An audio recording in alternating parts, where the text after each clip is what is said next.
Hello my dear friends, ഇതാണ് നമ്മുടെ ഡൽഹിയിലുള്ള പ്രശസ്തമായിട്ടുള്ള റെഡ് ഫോർട്ടാണ് ഈ നമ്മൾ കാണുന്നത്. വളരെ മനോഹരമായിട്ടുള്ള ഒരു ഇതാണ്, കോട്ടയാണിത്. അതായത് ഒരു റെഡ് കളർ കൊണ്ടിട്ടുള്ള ഒരു സ്റ്റോൺ കൊണ്ടുണ്ടാക്കിയ ഒരു കോട്ടയാണിത്. നമ്മുടെ ഐക്കൺ എന്ന് തന്നെ പറയാം, ഇന്ത്യയുടെ ഐക്കൺ എന്ന് പറയുന്ന റെഡ് ഫോർട്ടാണ് ഈ കാണുന്നത്. Hello hello hello my dear friends, hello. ഞാനിപ്പോൾ ഉള്ളത് റെഡ് ഫോർട്ടിലാണ്. ഡൽഹി നമ്മുടെ ഇന്ത്യയുടെ അവിഭാജ്യ ഘടകമായിട്ടുള്ള ഏറ്റവും നല്ല മനോഹരമായിട്ടുള്ള ഒരു സ്ഥലമാണ് റെഡ് ഫോർട്ട്. ഈ റെഡ് ഫോർട്ടിലാണ് എല്ലാവരും തന്നെ ഡൽഹിയിൽ വന്നു കഴിഞ്ഞ് കഴിഞ്ഞാൽ നമുക്ക് കാണേണ്ട ഒരു സ്ഥലം എന്ന് വെച്ചാൽ മെയിനായിട്ട് ഉള്ളൊരു സ്ഥലമാണ് ഈ റെഡ് ഫോർട്ട് എന്ന് പറഞ്ഞു കഴിഞ്ഞാൽ. കണ്ടില്ലേ? Hello hello my dear friends, hi. ഇതാണ് ഡൽഹിയിലെ പ്രശസ്തമായിട്ടുള്ള റെഡ് ഫോർട്ട്.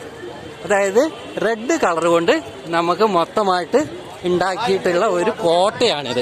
അതായത് ഡൽഹിയുടെ ഐക്കണാണിത്. ഇതാണ് റെഡ് ഫോർട്ട്. അതായത് നമ്മുടെ റെയിൽവേ സ്റ്റേഷൻ ഇറങ്ങിക്കഴിഞ്ഞാൽ അധികം ദൂരമൊന്നുമില്ല റെഡ് ഫോർട്ടിലേക്ക്. ചാന്ദിനി ചൗക്ക് നിന്നാണെങ്കിൽ ഒരു ജസ്റ്റ് ഒരു എന്നാണെങ്കിൽ നമ്മുടെ സൈക്കിൾ റിക്ഷയിൽ നമ്മൾ വന്നു കഴിഞ്ഞ് കഴിഞ്ഞാൽ നമുക്ക് ഒരു 10 രൂപ ഒരാൾക്ക് ഷെയറായിട്ട് എടുക്കാൻ പറ്റും. അതിൽ 30 രൂപയാണ് അവർ സൈക്കിൾ റിക്ഷയാണ് ഇങ്ങോട്ടേക്ക് വരിക. അപ്പോൾ വളരെ മനോഹരമായിട്ടുള്ളൊരു ഫോർട്ടാണ് ഈ റെഡ് ഫോർട്ട്. മനോഹാരിക്കുക. എന്താണ് ഡൽഹിയിൽ വന്ന എന്തൊക്കെ ചെറിയൊരു രൂപമാണ്. Thank you my dear.